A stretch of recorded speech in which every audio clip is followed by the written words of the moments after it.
বাবা চলে এসছে। আরে সরাও একে এখান থেকে। অফিস থেকে আসতে না আসতে পুরো মাথা খারাপ করে দিচ্ছে। 2 মিনিট আমাকে শান্তভাবে দাঁড়াতে দিচ্ছে না। দেখো ভিতরে গেস্ট এসছে, কৃষ আর কুসুম। আরে এরা কখন এসেছে? এই তো কিছুক্ষণ আগে। তুমি না তোমার বিহেভিয়ারটা ঠিক করো, তুমি তো সবসময় আমাকে অপমান করতে থাকো। আরে আমি তো জানতাম না যে এরা এসেছে। আরে বললাম তো পরে নিচ্ছি। উফ, আমি কি করলাম? ও তো নিজে থেকে তোমার কাছে যেতে চাইছে। আরে নমস্কার দাদা, কেমন আছো? নমস্কার, ভালো আছি। তুমি কেমন আছো? আমি ভালো আছি। আর বৌদি কেমন আছো? আমিও ভালো আছি। আর যাও না, তুমি আমার জন্য জল নিয়ে আসো। হ্যাঁ নিয়ে আসছি।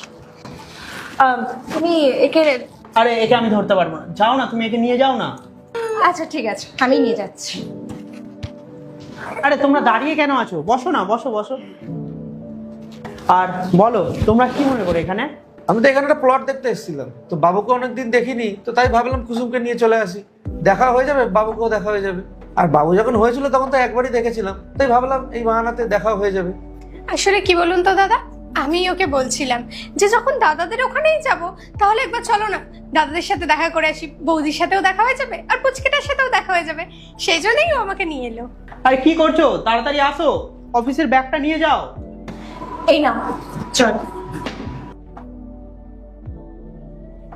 ঠিক আছে, তোমরা তাহলে এখানে বসো, আমি চেঞ্জ করে আসছি। ঠিক আছে? আর বৌদি তুমি দাঁড়িয়ে কেন? বসো। হ্যাঁ বৌদি, তুমি দাঁড়িয়ে কেন আছো? বসো না। আর তুমি না এই বিষয়টা নিয়ে চিন্তা করো না। কৃষও যখন অফিস থেকে আসে আমার সাথে এরকমই ব্যবহার করে, সো অত ভাবার কিছু নেই।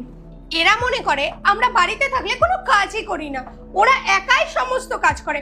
অফিসে গিয়ে যে কি এমন মহান কাজ করে যে বাড়িতে এসে অতিরিক্ত রাগ দেখাতে থাকে আর মনে করে আমরা বাড়িতে পায়ের উপর পা তুলে সারাদিন বসে থাকি, একটা কাজ পর্যন্ত করি না।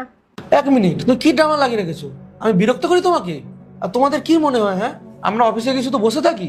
আর ওখানে গিয়ে না আমাদের 12 ঘন্টা কাজ করতে হয়। এই কাজ যদি তোমাদের করতে হতো তোমরা বুঝতে পারতে। আর তোমরা তো কোনোদিন অফিসেও যাওনি, ওখানে আমাদের 10-12 লোকের সাথে কথা বলতে হয়, তাদের কথা শুনতে হয়। তোমরা তো কোনোদিন সেই সব শোনোনি, কোনোদিন তোমরা সেটা বুঝতে পারবে না। আর আমরা সকাল থেকে সন্ধ্যা অবধি কাজ করি, সেখানে যদি 10 মিনিটও লেট হয়ে যায় না, বস এসে আমাদের কথা শোনায়।